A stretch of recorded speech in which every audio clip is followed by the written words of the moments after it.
अस्सलाम वालेकुम, मैं डॉक्टर सारा सफ्दर के फोरम से मुखातिब हूँ। उम्मीद है आप सब खैरियत से होंगे।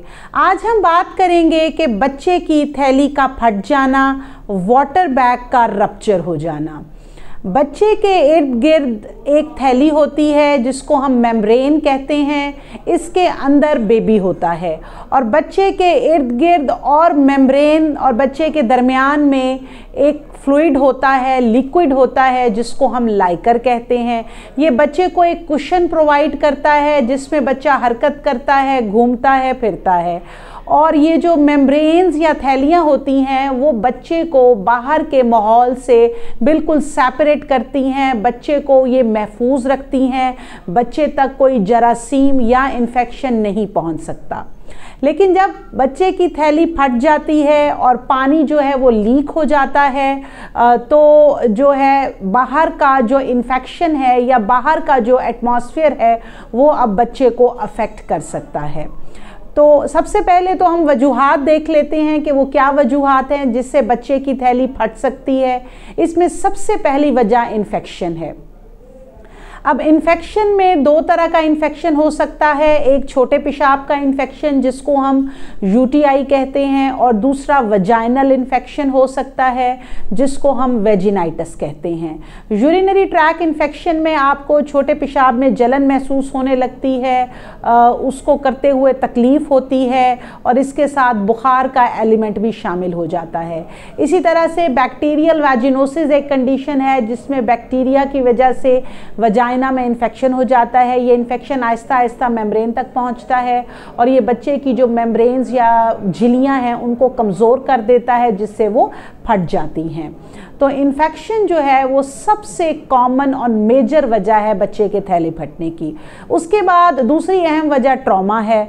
अगर हामला औरत नीचे गिर गई है या उसने कोई बहुत लंबा सफ़र किया है या उसको कोई ऐसा धक्का या झटका लगा है जिसकी वजह से जो है वो प्रेशर अफेक्ट की वजह से जो बच्चे की थैली या झिल्लियाँ या मेम्ब्रेन है वो फट जाती हैं और उसका पानी जो है वो लीक हो जाता है। इसी तरीके के साथ जो है ये जो वजाइनल इन्फेक्शंस हैं ये या बच्चे की थैली का फट जाना है, अगर ये टाइम पीरियड अब इसमें देखा जाता है कि ये किस टाइम पीरियड के दौरान फटी हैं। अगर बच्चे की जो थैली है वो 9वें महीने में फटी है यानी 36-37 हफ्ते पे, तो अब बच्चा मुकम्मल हो चुका है।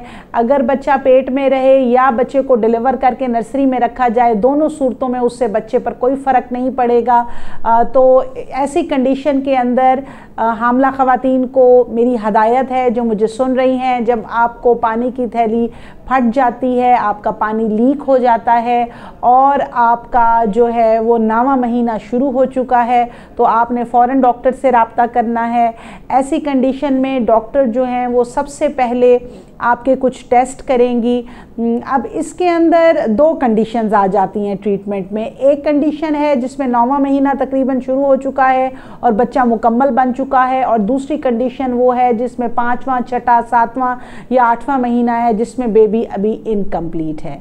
तो इसमें जो गायनाकोलॉजिस्ट हैं वो सबसे पहले कुछ बेसलाइन टेस्ट है जिसमें CBC का टेस्ट है, C रिएक्टिव प्रोटीन है, यूरिन कंप्लीट है और वजाइनल स्वैब्स भी ले सकती हैं ताकि वजाइनल इन्फेक्शन का पता चल सके, और इसी तरह से यूरिन कल्चर भी किया जा सकता है जिससे जो है वो अकॉर्डिंगली आपको गायनाकोलॉजिस्ट एंटीबायोटिक लिखेंगी।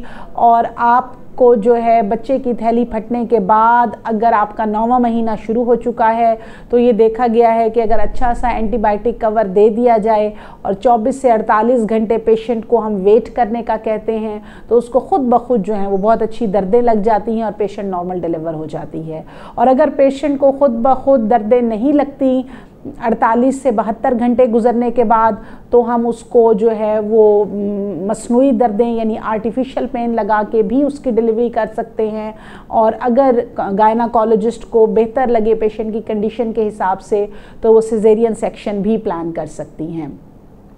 ये तो 9वें महीने की बात हो गई। अब इसी तरह से अगर 5वां, 6वां, 7वां या 8वां महीना है और उसमें मेम्ब्रेन रप्चर हुई हैं तो इसका ट्रीटमेंट टोटली डिफरेंट होगा। इसके लिए मैं एक अलग से वीडियो बनाऊंगी जिस पे हम तफसील से बात करेंगे। डियर लेडीज़, अगर आपके जहन में कोई क्वेश्चन या क्वेरी है तो आप कमेंट बॉक्स में मुझसे पूछ सकते हैं और ऑनलाइन कंसल्टेशन के लिए मेरा नंबर स्क्रीन पे शो हो रहा है। Thank you so much.